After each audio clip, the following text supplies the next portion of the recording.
Dobrý večer, vážení televízni priatelia. Vítajte pri dnešnom počasí.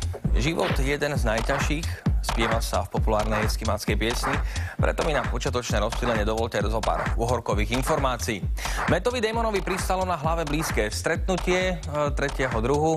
Letisko, ktoré sa mu leske nad Temenom, pravdepodobne súvisí s nakrúcaním remakeu Fantomas. Hudbu k novej verzii si zobral pod svoje krídla skvelý hudobný producent a spevák Tommy.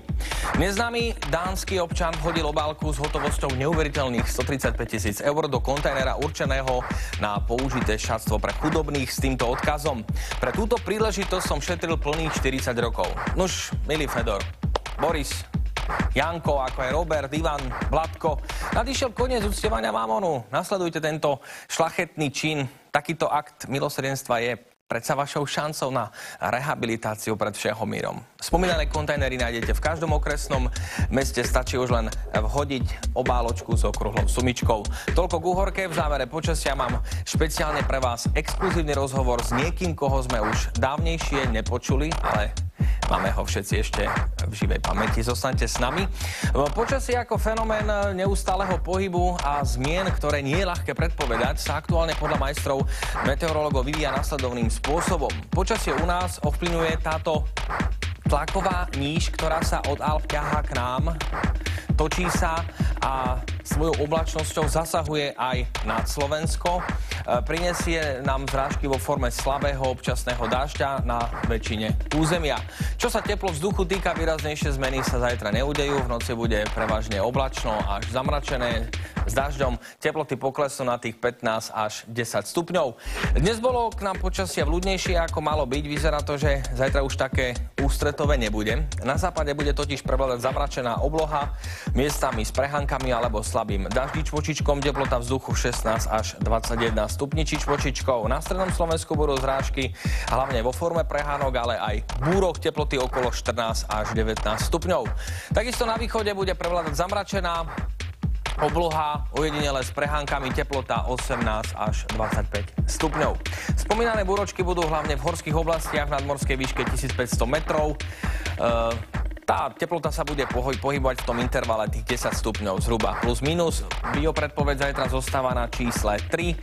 Šťavnaté polystyrenové chlebíky s nugetkou to spravia za vás. No a v ďalších dňoch bude prevládať tendencia oteplovania. Treba počítať ale s výskytom prehánok a búrok, a to hlavne popoludní. Už spomínané teploty sa budú pohybovať v intervale zhruba od tých 20 až 29 stupňov. No, vážení diváci, je to tu exkluzívny rozhovor s niekým, koho dozaista spoznáte po hlase, takže skúsime to. Dobrý večer, počujeme sa? Ja vás, Mokri, nielen počujem, ale aj vidím.